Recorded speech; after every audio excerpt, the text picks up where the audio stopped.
Shalom, selamat datang di program Kamu Bisa. Tentu saya sangat senang menyapa kamu kembali. Harapan saya, kamu dipenuhi dengan sukacita dan damai sejahtera. Sehat, optimis, positif, dan tetap bersemangat di dalam Kristus Yesus. Nah, tidak jemu saya mengingatkan kamu kembali bahwa pandemi ini masih tetap eksis. Jangan sampai kamu lalai dalam memproteksi diri. Sebab kita perlu saling bekerja sama untuk menghentikan penyebaran virus corona supaya cepat berlalu. Bersama saya, Pastor Budianto Tan. Kita sering mendengar kata warning atau peringatan. Namun, terkadang rasa familiar menghalangi kita untuk mengindahkan kata warning. Karena rasa familiar juga menghalangi kita dari sebuah pengertian yang baru dan baik. Karena kita sering sok tahu karena hal yang familiar tadi. Tidak lagi mempelajarinya dengan seksama yang terkadang membuat kita keliru. Ingat, demikian juga halnya dengan firman Tuhan.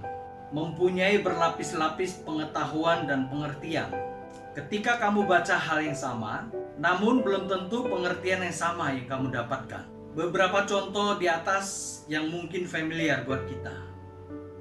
Seperti air menjadi anggur, 5 roti 2 ikan, menara Babel, orang Israel keluar dari Mesir, dan sebagainya. Tentu kamu tahu ceritanya dengan baik. Namun, apakah kamu sudah mengerti apakah yang disingkapkan dari kisah itu? Kamu harus fokus untuk merenungi setiap kisah itu agar dapat menolong kamu dan kamu diperbaharui dengan pewahyuan yang baru. Mari kita lihat Kejadian 2 ayat 16 dan 17. Di sini ada konsep kemerdekaan, namun juga ada peringatan. Peringatan berguna untuk menuntun kamu tetap aman. Peringatan membantu kamu untuk mengerti sebatas mana otoritas kamu. Tanpa adanya peringatan, kita tidak tahu mana yang baik, mana yang tidak. Jikalau tidak ada peringatan, timbul kesemrautan dan kekacauan. Peringatan melahirkan aturan yang berguna untuk melindungi kemerdekaan kamu. Sama halnya, bila kamu mau sehat, kamu harus tahu batasannya dan peringatan saat berolahraga agar tidak menghasilkan fatalitas untuk tubuhmu. Setiap kehidupan ada yang namanya peringatan, seperti baju yang kamu kenakan, elektronik atau benda-benda yang kamu beli. Kenapa adanya peringatan? Karena untuk menjaga yang namanya mutu. Demikian pula dalam kehidupan kamu, ada namanya warning agar kamu tetap dapat mempresentasikan kehidupanmu, berkenan kepada Tuhan dan mempermuliakan namanya. Demikian juga kehidupan kamu, ada yang namanya warning agar kamu dapat mempresentasikan kehidupan kamu, berkenan kepada Tuhan dan mempermuliakan namanya. Warning ini berguna untuk hidup kamu. Warning ini berguna untuk kamu hidup di dalam hikmat-Nya agar tidak menghasilkan kebebalan dan kebodohan. Namun sebaliknya, jikalau tidak diindahkan, yang terjadi bukan hanya kebebalan, tapi keugalan. Tuhan mau kamu hidup dalam kelimpahannya, bukan kemalangan dari kebodohan karena cuek terhadap peringatan. Supaya kehidupan yang kamu hasilkan berbuah banyak, memberkati banyak orang, selalu produktif untuk mempermuliakan nama Tuhan Yesus. Kita dapat belajar dari kisah Yeftah, di mana dalam kitab Hakim-Hakim 11, kalimat pembukaannya sangat menarik. Yeftah adalah panglima yang gagah perkasa. Di balik itu, ia mempunyai karakter yang tidak elok. Kenapa? Jika ia menjalani dengan benar, maka masa lalunya tidak akan diingat. Yeftah ini seorang yang hebat dan dipakai Tuhan. Namun, hanya bonus. Kita dapat dipakai Tuhan, sama seperti Yeftah. Tapi pertanyaannya, apakah itu hanya bonus atau mau dipakai terus-menerus? Yeftah adalah contoh yang dapat kamu pelajari. Warning, hikmat dan kebodohan. Selain dari itu, kisah Adam dan Hawa sebagaimana yang telah saya singgung di awal. Perlu dicatat dan diingat, Tuhan tidak pernah memaksakan kehendak-Nya. Karena itu, kamu diberikan pilihan. Karena itu, kamu diberikan sebuah pilihan atas kehidupan yang diberikan. Kadang kita berharap orang baik dipakai Tuhan. Namun sebaliknya, orang baik tidak siap. Berbeda dengan kisah Yefta. Jahat tapi bersedia dipakai Tuhan, walau hanya bonus. Dipakai Tuhan bukanlah segalanya. Lebih esens bagaimana kamu tetap menjaga dan mengharumkan nama Tuhan melalui peringatan-peringatan yang tertulis di dalam firman Tuhan. Yefta memang panglima yang gagah perkasa. Namun sebagaimana yang disampaikan, Yefta dalam Hakim-Hakim terlihat karakter aslinya belum mengalami perubahan, tetap angkuh. Terlihat bagaimana cara dia meresponi tua-tua Israel. Kata-kata dapat menggambarkan siapa kamu sebenarnya. Tentunya didukung dengan situasi tertentu. Kata dapat membunuh kamu, atau sebaliknya dapat memunculkan siapa kamu sebenarnya. Maka berhati-hatilah dalam bertutur kata. Belajar hikmat memang bukan dalam waktu sehari, tetapi sepanjang hari dan selama kamu hidup. Buat perubahan itu tidak dimulai dari orang lain, melainkan dari dalam dirimu. Kualitas diri tanpa tahu peringatan akan menghasilkan kecerobohan dan kesia-siaan. Warning dalam kehidupan untuk menjauhkan kamu dari kebodohan, mendekatkan kamu kepada hikmat Tuhan, untuk menghasilkan kemerdekaan. Seperti demikian, seorang yang ketemu Tuhan belum tentu mengalami perubahan. Bisa dilihat pada Hakim-Hakim 11 ayat 11. Bagaimana sifat Yefta yang harus digarisbawahi, seluruh perkara dibawa ke hadapan Tuhan. Menjadikan Tuhan untuk berperkara demi kepentingan pribadi. Menuntut Tuhan untuk menyelesaikan perkara, bukan meminta Tuhan berkarya atas hidupnya. Tidak lagi mempersembahkan hati, namun mempersembahkan perkara. Tidak lagi mengedepankan kehendak Bapa, melainkan memuaskan agenda pribadi.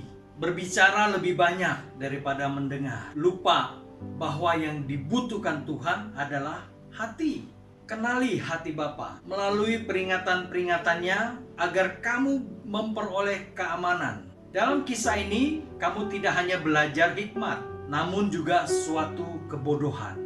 Ketika Tuhan memberikan kebebasan, sejauh mana kamu mempergunakannya? Apakah fokus hanya pada kebebasan dan mengabaikan peringatan? Ingat, kebebasan dan peringatan bukan untuk membatasi kamu, namun untuk menjaga kamu, bahwa kamu sangat berharga di matanya. Itu memang tergantung kesiapan yang ditentukan oleh respon, yang nantinya respon inilah yang menentukan hasilnya. Setiap manusia, Tuhan sudah anugerahi kemampuan atau yang dikenal potensi. Potensi akan keluar dari kebebasan atau kemerdekaan. Bukan mereka yang dalam perbudakan atau tertekan. Tuhan sudah menciptakan kebebasan, bukan perbudakan. Mungkin kamu sering diperbudak, namun kamu tidak sadar. Nah, secara fisik mungkin tidak. Bagaimana dengan yang lainnya? Seperti tertindas oleh ketakutan, dihantui oleh tekanan yang menghasilkan kekhawatiran, namun masih merasa seolah-olah merdeka, yang pada faktanya sedang tertawan. Kembali lagi di awal kisah Adam, di mana Tuhan memberikan kebebasan yang disertai peringatan, namun tidak diindahkan. Keluar dari garisnya Tuhan, sehingga ia keluar dari ketetapan yang sudah digariskan, yang disebut dosa, dan itu membuatnya tertawan. Ilustrasi sederhana, seekor kupu-kupu diberikan kebebasan untuk terbang kemana saja, namun ia keluar dari ketetapan akan kebebasannya, terperangkap di air. Semakin ia berusaha keluar, ia semakin tidak berdaya. Ia butuh bantuan dari luar untuk ia bisa terbang kembali. Ilustrasi ini menjelaskan manusia tertawan dari kebebasannya karena tidak mengindahkan peringatan Tuhan. Tahu mana yang baik, mau berbuat apa yang baik, tapi tidak mampu karena keadaan tertawan. Seperti tertulis dalam Roma 7 ayat 18 sampai 25. Lihat, manusia tidak dapat menolong dirinya sendiri. Manusia butuh Tuhan untuk menyelamatkannya. Tuhan datang untuk membebaskan kamu dari tawanan. Dia datang juga memberikan kemerdekaan dan kelegaan. Namun, yang menjadi benang merah, bagaimana kamu mempelajari peringatan Tuhan dengan benar. Jangan hanya karena rasa familiar, tapi bagaimana kamu lebih mendalaminya lagi, supaya memperoleh pengertian yang baru dan yang lebih baik. Karena rahmat Tuhan tersedia bagi setiap kamu. Ia memberikan proyeksi masa depan yang selama ini kamu anggap suram, melepaskan kamu dari tindasan. Yohanes 8 ayat 32, selama kamu percaya Tuhan Yesus, kamu dilahirkan kembali secara roh. Itu adalah hal yang luar biasa. Jikalau kamu ada di dalam kebenaran, kamu akan memperoleh kemerdekaan. Sekali lagi, Tuhan tidak memaksa engkau untuk tetap tinggal. Namun, pada saat kamu memilih untuk tetap tinggal di dalam firman-Nya, kamu serius berada di track-Nya Tuhan, menaati peringatannya dan mengikuti aturan Tuhan. Maka, jaminan kebebasan kamu terlindungi secara absolut dari Tuhan. Menaati Tuhan dan perintah-Nya adalah cara menikmati kemerdekaan yang sejati. Ingat, kebebasan diberikan berikut dengan peringatan. Begitu pula disikapi dengan hikmat, atau malah meresponinya dengan kebodohan yang sengaja membuat diri kita tertawan. Catat, jangan pernah menjadi manusia seperti ini. Mau menerima keselamatan dan kebebasan, tapi tidak mau tinggal dan taat pada perintahnya. Mau menerima keselamatan dan kebebasan, tapi tidak mau tinggal dan taat pada peringatannya. Hanya mau menerima keuntungan, tapi enggan menjalankan kewajiban. Mau menerima hasil, tapi tidak mau menjalankan proses. Mau menuai, tetapi tidak mau menabur. Seperti tertulis dalam firman-Nya, Mazmur 109 ayat 105. Firman Tuhan penting untuk menerangi setiap jalan kamu. Kita butuh itu. Kebenaran memang tidak enak, tapi kebenaran firman-Nya sangat bermanfaat untuk mengajar, untuk menyatakan kesalahan, memperbaiki kelakuan, dan mendidik. Kebenaran memang akan menyinggung ketidakbenaran. Kebenaran memang menyakitkan, namun kebenaran akan membawa pemulihan dan kesembuhan. Banyak orang tidak suka ditegur. Banyak orang memilih tersinggung ketika kebenaran disampaikan. Kebenaran memang menampar. Kebenaran itu sendiri untuk mengoreksi. Tidak enak mendengar kebenaran, terutama bagi setiap orang yang perlu dikembalikan kepada track-nya yang benar. Kebenaran tidak mudah dilakukan dan tidak enak untuk dilakukan. Tapi kebenaran adalah bentuk ketaatan yang harus diperkatakan. Karena kebenaran mendatangkan kemerdekaan dan kelegaan. Sehingga nama Tuhan tidak dipermalukan, melainkan dipermuliakan. Hidupilah kemerdekaan kamu dengan tidak lalai terhadap peringatan Tuhan. Hiduplah mengutamakan kebenaran dibanding semua yang kamu takuti. Sehingga hikmat Tuhan diperoleh dalam menjalankan kehidupan untuk menentukan mana yang menjadi prioritas dan mana yang tidak. Gunakan kebebasanmu dengan tidak ugal-ugalan, melainkan dengan mempermuliakan nama Tuhan. Walau tidak mudah, namun tetap harus dikerjakan. Kamu bisa. Tuhan Yesus memberkati.